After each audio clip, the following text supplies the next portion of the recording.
Kisah hiduplah sebuah keluarga kecil yang menetap di desa bernama Sungai Duyung. Keluarga kecil itu ialah Hang Mahmud, Dang Merdu, dan bayi putra mereka Hang Tuah. Pada suatu malam, Hang Mahmud bermimpi bulan turun dari langit. Cahaya dari bulan tersebut mengenai tepat di kepala Hang Tuah. Begitu terbangun, Hang Mahmud langsung memeluk putranya sambil berlinang air mata haru, berpikir bahwa itu petanda kelak anaknya akan menjadi anak yang hebat. Semenjak saat itu, Hang Mahmud mulai membekali anaknya dengan berbagai ilmu, mulai dari ilmu agama hingga ilmu bahasa Melayu Keling Cina, bahkan Portugis. Tuah pun tumbuh menjadi sosok yang pintar dan memiliki keberanian yang besar untuk berpetualang. Ketika ia sudah cukup umur, Hang Tuah bersama dengan 4 sahabatnya, Hang Jebat, Hang Kasturi, Hang Lekir, dan Hang Lekyo, pergi berlayar ke Laut Cina Selatan. Untuk melindungi diri, mereka dibekali sebelah keris oleh orang tua masing-masing sebelum berangkat berlayar ke laut lepas. Mereka pun memulai pertualangan pagi dan malam berlalu. Mereka terus berlayar sampai pada akhirnya kapal mereka pun bersandar di daratan Bintan.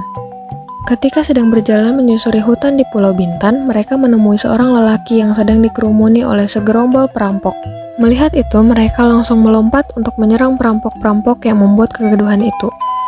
Hang Tuah dan teman-temannya berhasil mengalahkan para perampok itu, membuat sang lelaki yang mereka tolong terkagum-kagum. Tak disangka, pria tersebut adalah Tuan Bendahara Paduka Raja Bintan. Melihat kehebatan mereka, Tuan Bendahara pun mengajak kelima orang anak itu ke kerajaan untuk diangkat menjadi anak-anaknya. Kehebatan kelima anaknya pun sampai ke telinga Baginda Raja Shah Alam, dan ikut mengangkat mereka menjadi penjaga istana. Selama mereka berada di istana, mereka sangat disayangi oleh Baginda Raja. Suatu hari, Raja Malaka ditemani prajurit terbaiknya, yaitu Hang Tuah dan sahabatnya pergi ke Majapahit untuk melamar anak Raja Majapahit, yaitu Raden Galuh. Tetapi sangat disayangkan, kedatangan mereka tidak mendapatkan sambutan hangat dari Patih Gajah Mada, karena ia tidak menyukai kerajaan Malaka. Ia mulai menyerang Hang Tuah dan sahabat-sahabatnya. Dengan berbagai cara Patih Gajah Mada lakukan untuk membunuh Hang Tuah, tetapi selalu gagal. Bahkan seorang pemangsa ring sakti pun tetap dapat dikalahkan oleh Hang Tuah. Karena itulah Hang Tuah pun diberi gelar Laksamana.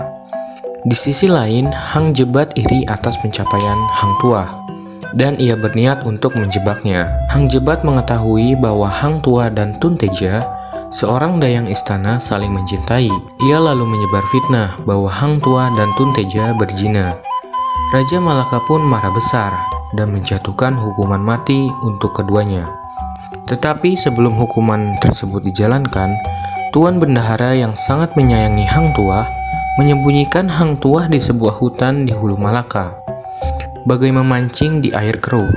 Hang Jebat sang pemabuk sangat bahagia ketika ia diangkat menjadi Laksamana. Akibat kejadian tersebut, dari sanalah situasi kerajaan mulai memburuk. Hang Jebat melakukan pemberontakan terhadap pemerintah Malaka. Dengan sekejap ia berhasil mengambil alih kekuasaan di kerajaan Malaka. Raja Malaka yang bingung pun berlindung di kediaman Tuan Bendahara. "Aku menyesal menghukum mati Hang Tuah. Hancur sudah kerajaan di Malaka." Pengakuan raja membuat Tuan Bendahara ikut mengungkapkan rahasia bahwa Hang Tuah masih hidup. Begitu rahasia terbuka, Hang Tuah lalu dibebaskan dan diperintahkan untuk mengalahkan Hang Jebat. Pertarungan dua sahabat itu tidak bisa dihindarkan, hingga akhirnya Hang Jebat meninggal di pangkuan Hang Tuah. Cerita selesai, dan sekian dari kami. Terima kasih.